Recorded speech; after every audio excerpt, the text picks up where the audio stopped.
Texas Longhorns, man, the way that they just went full throttle, all gas, no brakes. Look at this top 10 right here. They found their way into the top 5 today, Josh. Right now, they're at number 4 in the On3 industry team recruiting rankings.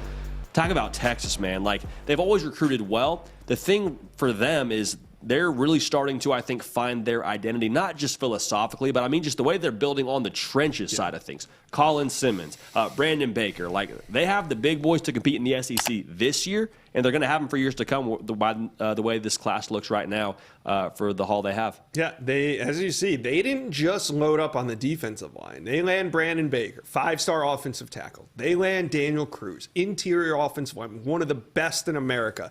DeAndre Robinson, they go into the state of Florida and they land him. Zena Umeozulu, they land, he's an excellent edge rusher. Great burst off the line.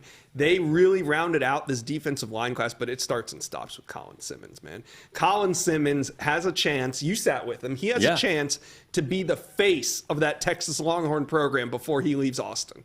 He's a dude now. Back-to-back state champ from Duncanville. He is a dude. And it's a spot, too, for Texas. But he's a great dude. Great dude. You don't, great dude. Okay, you can be the face of a program for what you do on the field, but I was more referring to his combination of personality and talent, and I think that he can be a great ambassador for that program. Yeah, something tells me he won't have any problems finding NIL opportunities when it comes to him being a spokesperson for different brands, much less what Texas is as a whole as a football team. Right. What I was going to say with Texas, though, I think we're starting to see more and more, too, guys with options are continuing to pick Texas. Like Colin Simmons is down to LSU, and then for Brandon Baker, like there's talk around Oregon, and Nebraska's in the mix, and Ryan Wingo, maybe he's going to stay home and be a Missouri Tiger, and then all the dust settles, and it's like they land these top guys that a lot of other schools were after. Jarrett Gibson, another example of that from IMG. Into the state of Florida. He was formerly a UF commit under Dan Mullen. He decommits when Billy Napier gets there, opens up his recruitment, and commits to Texas early in this 2024 cycle.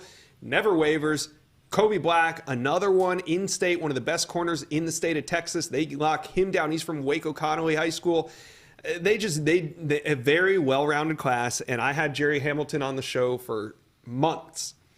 We did this thing. We played this game. You don't understand. Back in like August and September, which seems like years ago from now, but back then they were ranked 21, 22, and I used to have Jerry Hamilton on the On3 Recruits channel. We used to play a game. It was called Texas's Path to a Top 5 Class.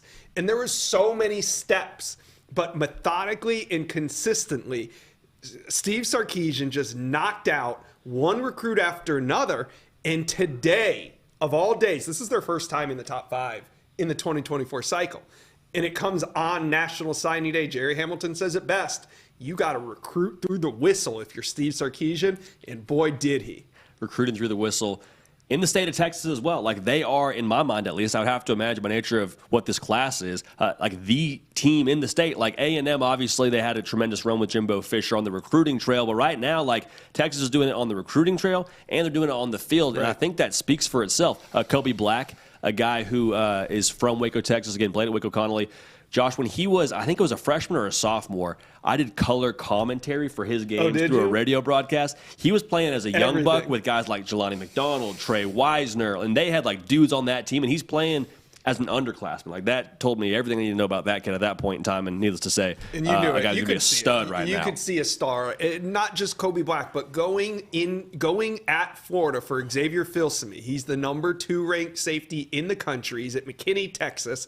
And he is committed to the Gators since June, locked in. Even when Corey Raymond got fired from Florida State, his lead recruiter, Xavier Filsaime gets on Instagram Live, says, I'm not going anywhere, I'm not flipping.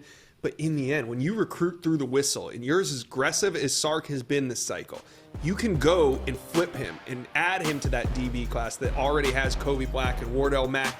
This is an outstanding DB class. As much as we talk about what's going on in the trenches, they really landed a great defensive back class. Just finding a way to finish. Hey y'all, thanks so much for watching. Subscribe to the channel here to make sure you don't miss an episode of The Hard Count. Also be sure to check out other videos on the On3 YouTube channel.